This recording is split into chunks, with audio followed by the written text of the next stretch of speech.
Oh, that's right. We are here at Sharp Facets Gallery. It's about 12:07 right now, and let me say we are going to have an exciting show here today. But before we get started, just want to tell you what the weather is out there in case you don't know. Right now it's about 56 degrees and very cloudy out there, and we are looking for a high of 66. Tonight, cloudy skies. This evening will become partly cloudy after midnight, low of only 48 degrees. Tomorrow, mainly cloudy with a high of 72. So that's what we've got going as far as the weather here. We are very privileged to have two people here from Piedmont Tech. And of course, we love talking and finding out about all the different programs out there.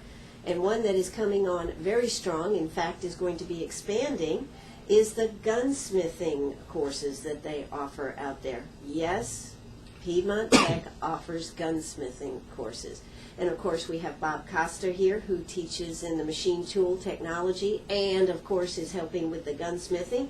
And we have the new head of the department out there, David Berryhil, who has moved here from Texas to take over this program. So, David, how you doing today? I'm fine. How are you? I'm good. And Bob, how is it to be back in the orange chair here? It's great to be back. I'm glad you asked us back. Absolutely, because things, they are changing out there in the gunsmithing. Oh, yeah. We're expanding. We're getting a lot more interest in it since people are finding out about it, and that's where David comes in. We searched high and low for a program coordinator, somebody that could own the program and make it expand. So we're really happy that he's here with us now. Absolutely. Now, David, what enticed you to come to South Carolina? You had your own business out there in Texas and building guns and whatnot. You've been a law enforcement officer. But what has enticed you to come here to South Carolina? Well, I understand they have water here in this state, unlike Texas. Well, we have a big lake. Where in Texas were you from? My wife and I were living in the Austin area, and the weather was a big factor. Texas has had a really severe drought the last few years, and we just got tired of the heat. Absolutely. So, okay, and he's already made it clear that nothing could compare to the heat out there, haven't you? That's what you were telling me when we were talking about that it was so hot, gets hot here. Well, it's not Arizona hot, but we have a lot of humidity. I think that's the thing that you're going to find. We'll have a lot of humidity here. Yeah, it'll be a little bit of a change. Yeah. But we, of course, all love it right here, and I think you've made a great choice coming to Piedmont Tech. What things, as the program coordinator, are you looking to change? Nothing too major. My main objectives are to double the size of the enrollment and to raise the program to the level of there's a few other schools that have a national reputation. So you want Piedmont Tech to have a national reputation for its gunsmithing? Yes, that's correct. Now, you were telling me really on there's one in North Carolina that's a name recognition school. Right. There's one in North Carolina, two in Colorado, one in Arizona, and one in Northern California that are as far as well known with a national reputation, if you will. And my intention is to put Piedmont's program on that same level. Let's see, that was 6. That would make us number 7, right? That would be that's a pretty awesome goal. Yeah, we're in that small handful. Yeah. Well, not many schools actually have, or they have a very limited class in gunsmithing if they do have one. There are some limited schools, some correspondence schools, online and things like that, but only a few that really have a full-time, hands-on, professional instruction Sure, curriculum. Absolutely. Now, Bob, when you started the class out there at Piedmont Tech, what was the reason that it was started and what was the concentration? Well, we had toured Montgomery Community College in North Carolina.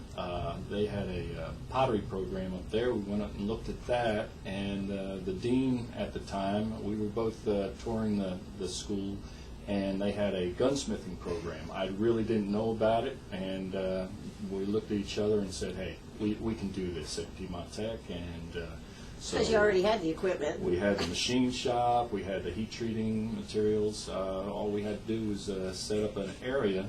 So I thought all we had to do was set up an area to have gunsmithing classes. And we started out with one certificate that was 2 semesters long. And that was to make a black powder gun? Or? And yeah, it was basically designed real simple, teach people how to use the machine shop equipment and then build a black powder gun. But as time went on, the students who were in the program wanted more time out in the shop, so we added the second certificate. And as people came into the program, found out that they weren't interested just in black powder. Yeah. Well, I guess if you were in reenactor or some of this stuff, or maybe learning the basics. But now you ran the class basically at night because it was the machine shop wasn't busy. Right. That was another reason that we designed the program around the machine shop. It was there. It was in the evening.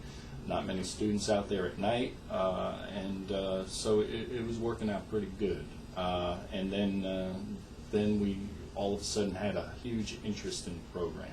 So we're definitely changing the program. We need somebody to own it and design it for more modern guns. Absolutely, and I guess that's where you started advertising, and David ended up here in Greenwood, South Carolina. So what kind of changes are you looking for, David? I know one of the things you said is going to become a day and night program, I guess. Is that right? Right, we're looking to expand our classes into the daytime and probably introduce a lot more modern firearms into the program. The black powder rifle project is a great gunsmithing project. The students learn all the basic hand skills of wood and metal and finishing and building a rifle. The problem is that after all that time and effort, and building a nice rifle, a lot of the students just weren't all that interested in shooting a black powder rifle. So It's kind of hard to go out and shoot that one, isn't it? Yeah. Yeah, for deer hunting or whatever, right? Yeah. Yeah, some people enjoy that, but Not the majority. Right.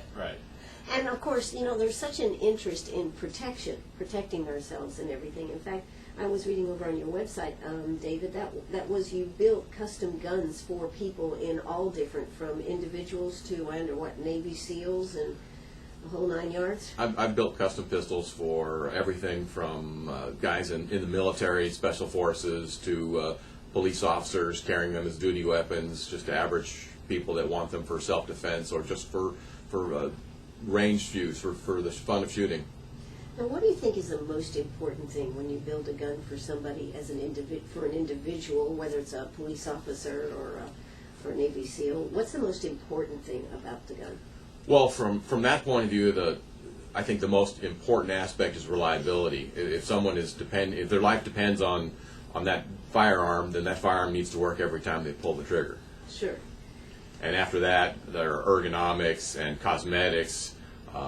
You can make it look good and feel good, but if it doesn't work, then all that other stuff doesn't count. If it doesn't fire when you need it to Right. fire. Just to say it real simple here, folks.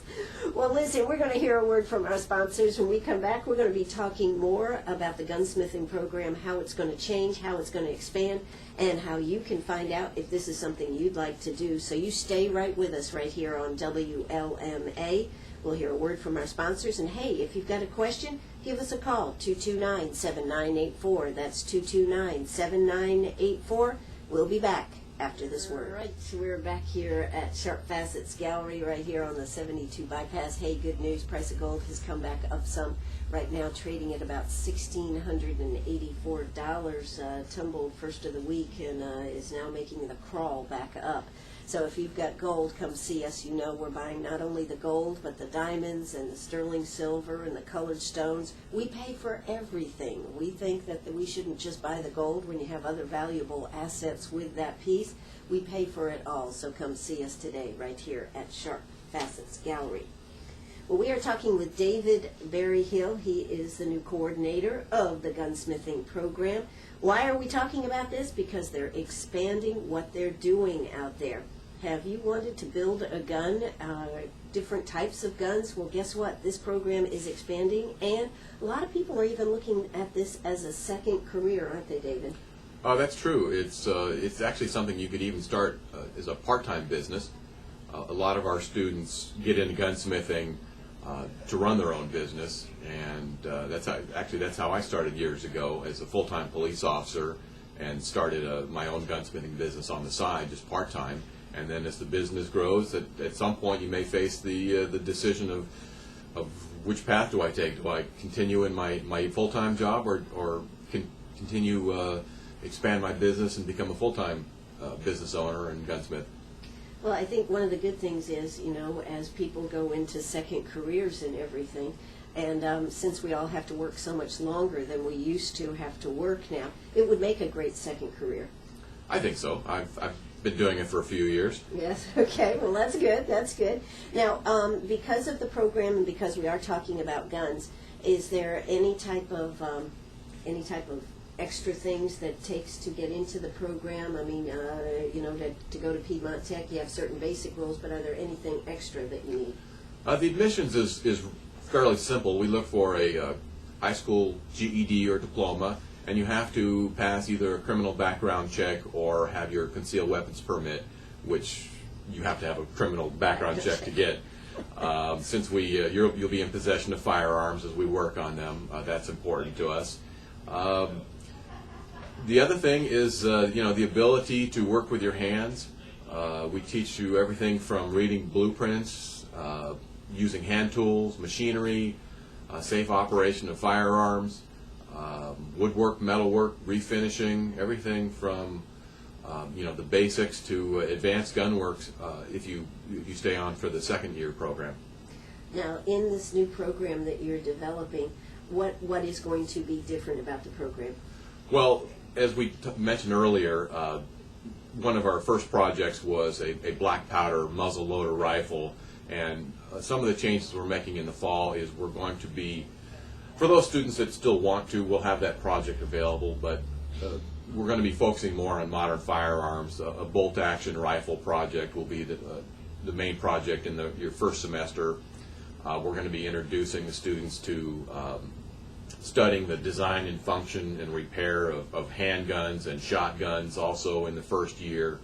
Try to cover as many of the basics of understanding how firearms operate, and which makes it easier to understand how to repair them in the first year. And then in the second year we get into more advanced subjects, more of the refinishing. They build a custom rifle pretty much from scratch, a block of wood and the action, but everything else, a custom barrel, a lot of metal work, a lot of hand woodwork, and you wind up with a very nice rifle at the end of there. And another, in their second semester, in their second year, we're going to give them a lot of options, some type of a major project to work on. That just sky's the limit. If you have an idea, we'll listen to it and coach you along the way. And we want to see students really reach out and expand their horizons.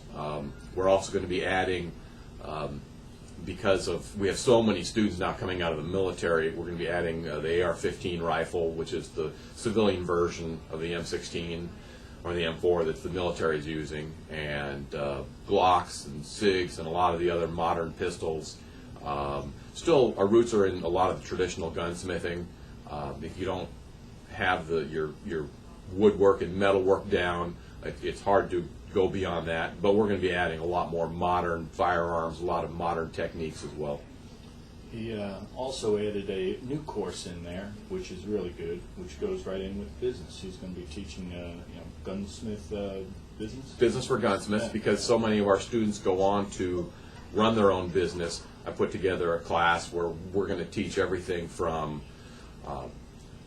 the requirements, the legal requirements to run your own firearms business, the licensing, both the federal and local, how to design a website, how to advertise, taking photographs of your firearms for your website, all kinds of... All things you did in your business. All the things that I did in my business. Absolutely.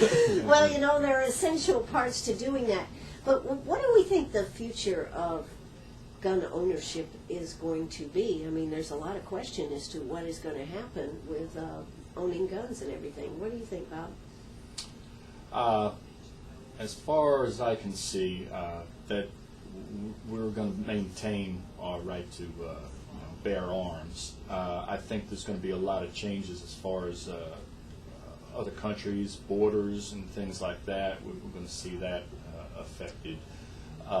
And maybe some tighter controls on any automatic weapons. And I think it's hard to get a handle on that. I really don't know all the problems that they have controlling this. Well, what are you talking about? Fast and Furious here? Yeah, right, exactly. I mean, you know, we've been following that, and Trey Gowdy is one of our call-ins on the politicians. He's actually on the board with ISA, who is dealing with that. We've had a lot of conversations with him about that. Well, you have to look at it this way: the sales of firearms in the last few years has exploded, almost to the point where it's hard to get inventory of firearms, parts, ammunition tools, ammunition. Yeah. And even if there were a restriction on sales, there are millions of firearms out there that the people own that are still going to need repair work done, custom work for those that want it, things like that. Absolutely. So there's a lot out there, but I don't suppose you learn how to make your own ammunition, do you? No, we haven't gotten to that point yet. Well, I just thought, because that's one of the hardest things to find sometimes is the ammunition. Yeah, we haven't had a good reloading class yet. I think we offered one when we first started the program, but that would be part of it. At least reloading and how to load for your particular gun. And yeah, it's a lot more common than you'd think. There are a lot of people that reload their own ammunition. It's a lot cheaper. Save a lot of money buying, and even the components these days. What do? Run around and pick up the shells afterwards? I have no idea. I'm do, not a gun person. You'll see people at the range picking up their empty brass cases after they shoot, and they're hoarding them, and they take them home and reload them. Okay, all right. So I guess you know how to do that too, huh? I do. I've done some reloading in the past. Unfortunately, we don't have enough time in a 2-year program to teach as much as we'd like to. We're going to cover some fundamentals about different types of ammo. You know, in the handgun class, the students will learn about handgun ammo. In the shotgun class, shotgun ammo. But we just don't have the time to cover reloading. And we had thought about doing that maybe as a continuing ed class, a special class in summertime or at some point. Well, that could be interesting. Yeah. Yeah. Just kind of tamp it all down. No, I don't know. All right. Well, we are here. We're talking to Bob Koster and David Berryhil here. Listen, Bob, what do you think? What is the fascination with guns? As far as I can tell, you're able to touch something from afar. It also. You mean when you shoot at something? When you shoot at something, okay. Right? And you also, you got that power. But you're competing. You're right. competing against yourself. You're competing against others if you're shooting at a range.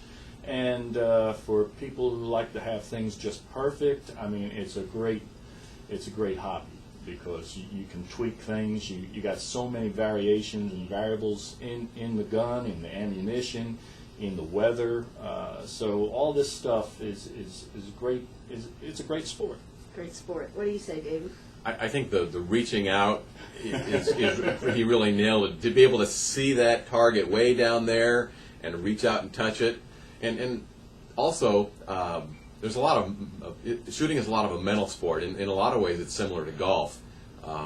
It's not so much a physical as the focus on your sight alignment and your trigger pull. If you want to hit that target, the more focused you can be, the more accurate you can be. And from a self-defense perspective, it can be very empowering to realize that you have the ability to defend yourself. Are you saying I have the power? Sure. There's the age-old saying is As God created man, Colonel Colt made him equal. That's all right. Hey, we're here at Sharp Facets. We're going to hear South Carolina news and a word from our sponsors. If you've got a question, don't hesitate to call us. 229-7984. That's 229-7984. We'll be back here. And yes, I'm Ann Eller, and I'm here with Bob Koster, and I'm here with David Berryhil. They're here with the Gunsmithing program out there at Piedmont Tech. So would you like to learn to gunsmith a gun? Would you like to learn all about it, read blueprints and all this type of stuff that goes with it? Maybe have a second business or maybe make it a career? It is an excellent program. I know several people out there that are in totally different careers that are now taking to gunsmithing as a backup career. Oh, definitely. Yeah. Yeah. This is great part-time, and you can set a shop up if you're interested in doing that. You have a small area in the house or in your workshop. How much would it cost to set up a small shop, roughly? Just roughly. You could get by with a few $100s of hand tools, but to take it seriously, you need to invest a few $1,000s and buy some machinery. Mm-hmm. If you shop carefully, you can always find used lathes and milling machines. You can make a lot of your own tools. We teach some of that as well. It all depends on how serious you want to get about it. You can get by on a budget, or you can spend all the money you want to spend. It's kind of like this hunting thing that guys have. They always need the top-notch tools, and they always need to buy something else because they're going to be out there hunting and killing and bringing home the food on the table. I've heard this one for years. Well, that sounds really good. Now, David, you, of course, are expanding the program out there. When exactly will the program expand? Will it be in the spring or in the fall? Or We're going to start with new curriculum in the fall. We've moved some classes around and put a lot more beef into the program. A lot more content, a lot more firearms, a lot more on the instruction side, and also we're going to be asking a lot more work from our students as well. It's a big commitment. Big commitment. And this will be a 2-year program now? We have both a 1-year, which is our basic certificate, or a 2-year program. They take the same first-year program, and then they can stay on for a second year and get their advanced certificate. And you can even get an associate degree if you want to take a few elective courses, some math and English and other electives. You can get an associate degree with your gunsmithing. Now, how much money can you make doing this if you made a true commitment to being a gunsmither? A lot of it depends on the individual. I always make the analogy of a car repair. You can do everything from oil changes and tune-ups, or you can be the guy that does the custom hot rods and paint flames and the big tires and full race engines. It's really where you want to be, the market you want to go after, your own skills and abilities. Okay. So you could do it just on the side, or you could really jump into it. Is there a good market for a good gunsmither, one that does the flames and the whole 9 yards here? I've never had to advertise. Let me put it that way. If every guy that I know that did the same type of custom pistol work that I was doing doesn't advertise, has waiting lists that are several years long, and basically turns work away because there's more work available than they can handle. So then you're telling us that is really a good field to get into if you have the talent and you like that type of thing. Absolutely. And like I said, the type of business you run, the beauty of it is a small business is you want to focus on doing general repairs. There's a market for you. If you want to focus on competition guns, there's a market for it. If you want to focus on custom rifles for the guys that spend thousands of dollars going on African safari, there's a market for it. So the market is wide open. What do you have to say, Bob, about all this? We have several of our graduates from the program that have set up their own businesses. Are they starving?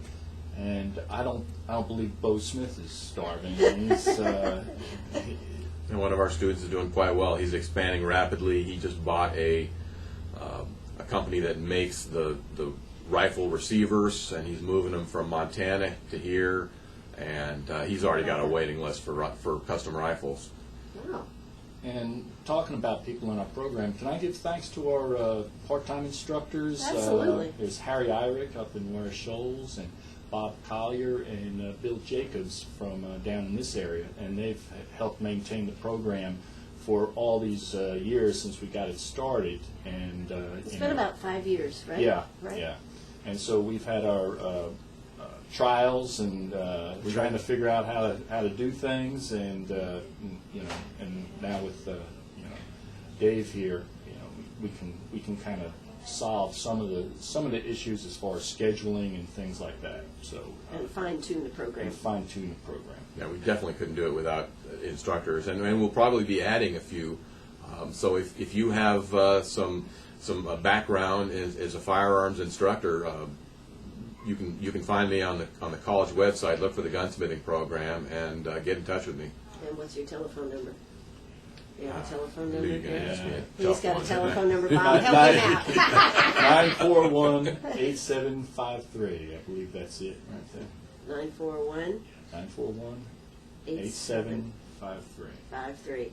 All right. Well, listen, David would definitely like to talk to you if you've got a background in any of this. They are going to be expanding it. Now, what will the program actually run? It'll be running day and night, or just days, or what are you looking at? Well, currently we're just teaching classes in the evening. We are going to have a In the fall, will you be changing that? in the fall. I think we're going to be expanding because our enrollment has grown. We have more students than we have room for in the shop, and in the past we've had the luxury of having both the first year and the second year students in the shop at the same time, and now we're going to have to stagger the classes because of our shop space. So we're probably going to be starting classes in the afternoon and running them all the way through the evening, depending on whether you're in the first year or the second year program. Will depend what days of the week you'll be attending. Right. You will be expanding it. Bob, what do you think about what's happening with all this? Well, since Dave's here, he actually has been working on getting some more space out at Piedmont Tech. And, Well, you had a small area out there. I've been there. Yeah. Yeah. So he's been working with the dean of our area, and the college seems to be maybe going with this. So we hope to expand the area and maybe have 2 larger shop areas to work with. But we'll see how that works out. Absolutely. Well, this is exciting stuff out there at Piedmont Tech. Although, one thing you've got to say about Piedmont Tech, if there's a need and they can see their way, they always make it happen out there. How long have you been out there, Bob? June, I'll be there 23 years. 23 and, years. Yeah, and it's been great. I've loved it. It's just like any job. It has its ups and downs, but I enjoy teaching, and that's especially with metalwork stuff with my hands. So that's what I enjoy, and it's worked out that way. And Piedmont Tech has been very receptive to what it needs to make these programs good, whether it's the machine tool and technology, the nursing program, any of the programs out there. They're very, very, they want to do the best for their students. They've taken care of our program. Again, as far as space goes, we're limited with certain things, but as far as backing up the programs and being receptive to the ideas of departments, they just really work well with us. Absolutely. Well, we are here at Sharp Facets Gallery on the 72 bypass. We are talking to Bob Koster and David Berryhil right here. We're talking about the gunsmithing program out there at Piedmont Tech. And if you have questions and would like some more information, you can go on the web, but you can also call David at 941-8753. We're going to hear a quick word from our sponsors, and we'll be That's right. We're back here at Sharp Facets Gallery on the 72 bypass. We are talking about the gunsmithing program out there at Piedmont Tech. Do want you to know, it looks like a little bit of sun is breaking through, but right now it is 56 degrees out there. It's supposed to get a high of 66 and just stay mainly cloudy. And tonight it'll be mainly cloudy, changing to partly cloudy after midnight. And tomorrow maybe some sun, although it'll be mainly cloudy, high of 72. While we're here and we have a second, we're also going to check what's happening. Has the price of gold gone up or gone down? What's happening? You know, when gold was up there, I told everybody, don't expect it to stay up there. And I was right. Okay. I hate it. Okay, but gold right now trading at $1,682. And silver is at, where are we at? We are at, silver is at $33.29. So if you've got it to sell, if you need the cash, you know where to come. Right here to Sharp Facets Gallery. We pay the most because we value what you bring us. That's right here at Sharp Facets. If you've got a question about gold, give us a call, 229-6613. That's 229-6613. By the way, got some great diamond deals right now. All diamond solitaires. Half price. Take advantage of it while you can.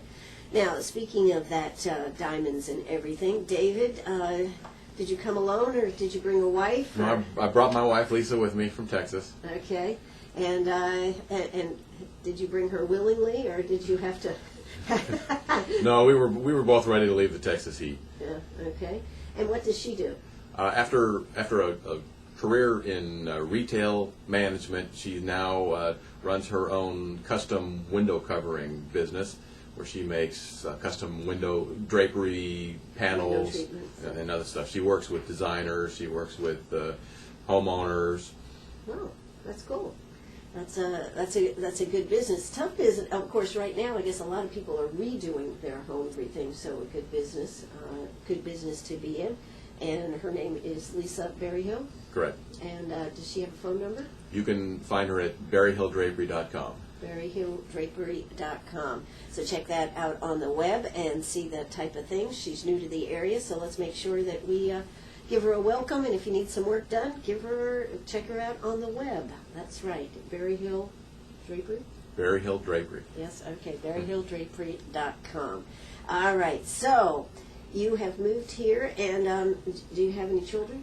We have a daughter. Shout out to my daughter Carmen, who's still living in Austin, Texas, where it's already breaking the 90s, I think. Yeah, today it's 56 right here in Greenwood. And I understand you have 2 dachshunds, too? We have 2 very spoiled dachshunds. Okay, all right. And their names are? Lily is our white dachshund, and Greta is the red one. Okay. Lily and Greta. All right, you heard it first right here on WLMA. You know me, I'm always looking for details here. But now let's talk about what's coming up this summer. You're going to be teaching some classes out there? Right, we're going to be teaching 2 of our regular semester classes we're going to be offering this summer. One of them is our machine shop and metal work class for gunsmithing, where the students are going to learn everything from using measuring tools, hand tools, and machine tools that are going to be used for the rest of their gunsmithing career, and also the handgun class where they're going to learn the design and function, how various pistols and revolvers operate, how to do repairs and some modifications. Cool. Now, do y'all do anything with the history of gunsmithing or anything? You know, I think some of that is really fascinating, particularly when you see all the different sizes of guns and types and everything. We cover a little bit of history of not so much gunsmithing, but the history of firearms, going all the way back to the invention of black powder and how firearms developed over the years, from essentially hand cannons to flintlocks. They were small cannons that were attached to a stick, and you lit the fuse, and they weren't that accurate. But from there they developed into the flintlock and some of the muzzle loaders, to the modern metallic cartridges, and the Civil War, just the history of the development of firearms all the way to the modern era. We cover that. Okay. Why do you think that's a Second Amendment right? Why did we have to have that as a Second Amendment right? Well, if you understand our history of our country revolting against England, it was a fight for personal responsibility, for personal freedom, and the Second Amendment is what puts teeth into the Constitution. Without that right for an individual to defend themselves, from what the oath that people take is to defend. I swear I'll protect the Constitution from enemies, foreign and domestic. As a former police officer, how do you feel about that? Well, most of the officers that I worked, many of them are very pro-gun. Pro-gun for the enemy? No, you got to understand. I was a police officer in Los Angeles during the LA riots that happened during Rodney King, and I stood there with a lot of store owners that had barricaded their storefronts as the neighborhoods are burning down around them, standing in front of their stores with shotguns to defend their businesses, to defend their way of life. So you really saw the essence of the Second Amendment. Absolutely. What could be more important than that? The ability for an individual to defend their own livelihood, to defend their own property. Absolutely. How did you feel that all came together? Why did that all come together? In a short answer. That's a complicated question. I think it was just a lot of frustration that rose up, and a lot of it was a misunderstanding, probably poor selective coverage of the whole Rodney King incident. There's a lot that happened during that traffic stop with the police officers, and when they wound up arresting Rodney King, that was not regularly shown in the 30-second sound bites that were played over and over again. Absolutely. Well, there is always a lot of sides to things, and we don't always get to see it, and the media does decide what they want to show, right? That's correct. Yeah, that's true. And have you enjoyed this interview here today, David? I need to ask you this since we didn't start out too well today. I was a little tense at first, but I think I'm a little more comfortable now. Okay, that's great. All right, well, you're going to be teaching a couple of classes this summer. I guess people can sign up now? Not quite. They'll be posted on the school website when summer enrollment begins. It should be pretty soon. Coming up, yep. Okay, so make sure you check that out. And I understand you're going to be teaching, Bob, an interesting class here at Piedmont Tech in Continuing Ed. Yeah, it's a class I've done before and had a little bit of interest in it. It'll be in April. I'll be doing that for 2 weeks, a little beer brewing class. Beer brewing. Yes, Dimergy. Okay, all right. So if you want to know the art of it, you can check that out. I'm sure that's a very popular class. Yeah, I think so. A lot of people are very interested in it. It's again, it's another little talent that you have, and you develop just like gunsmithing. There's little different things you can tweak and change the outcome. Is it too early to sign up for that class? Can I Yes. Oh yeah. This is through continuing education, so make sure you contact continuing ed for these classes. Absolutely. Yeah. They've got a lot of great classes coming up. I was looking at some of the classes for kids, the summer camps that they're going to be having, a cheerleading camp and a princess camp and a gladiator camp where you learn all about all different sports and everything. I was talking about those on the I Love Ann show the other day. Yeah, we're offering some industrial camps also, so we'll have some kids come out and see what a CNC machine is like, and do some. It's about a 4-hour class in our area, and we show them the basics of modern manufacturing. Now, what do you think about the future of manufacturing here in the United States? Bob, there's so much conversation. Can they actually bring manufacturing back here? What do you say? I say it's coming back already. I've just, for maybe the past 4 years, it's been on a decline. Last year or two, it's kind of what I expected. All our manufacturing seems to be increasing. We're getting a lot more companies, and I just know about my area, but as far as metalworking, it's going to be great. It's going to be great, and somebody who wants a decent career in machining or CNC work, anything in the manufacturing areas, this is a good time to be learning that stuff. You teach the design side as well, don't you? Yeah, I do some engineering graphics classes. The engineering people out there were kind enough to let me teach an AutoCAD class this semester, and I enjoy doing that. But we have the engineering department, industrial, automotive, machine shop, welding, HVAC, and all our building construction. I mean, there's so many All things. of those you can come out and go to work. Right. That is the big thing about that. You can come out and go to work. Right, and the enrollment is increasing in all of them. I think people are understanding that, I think, along with manufacturing, I think that's the only way we really make money in this country is manufacturing, and everything else comes off of that. So with manufacturing coming back, I think everything else is going to be coming back. So it looks pretty good. That's pretty good. What do you have to say there, David? It's great to see the students on campus learning all the skills that Bob was talking about, everything from HVAC to engineering and manufacturing, learning skills that they can put to use right away. As soon as they finish. Some students even before they finish are Are doing very Definitely. well and earning very decent wages. Well, listen, it has been an absolute pleasure to have you here, David Berryhil, Gunsmithing Coordinating Program Director here, and Bob Koster. It's always good to have you on the show here today. I certainly hope the next time we call, you come out and see us again here, David. Well, thank you, and I want to thank everyone at the college, everybody from Bob all the way up to the president, Ray Brooks, have been incredibly supportive of not only me personally, but the gunsmithing program. Out there at Piedmont Tech. This is WLMA right here in Greenwood. Hey, if you have any questions, you can call Dave Berryhil, 941-8753. That's 941-8753. Thanks for tuning in today. This is WLMA right here in Greenwood. Bye-bye, everybody.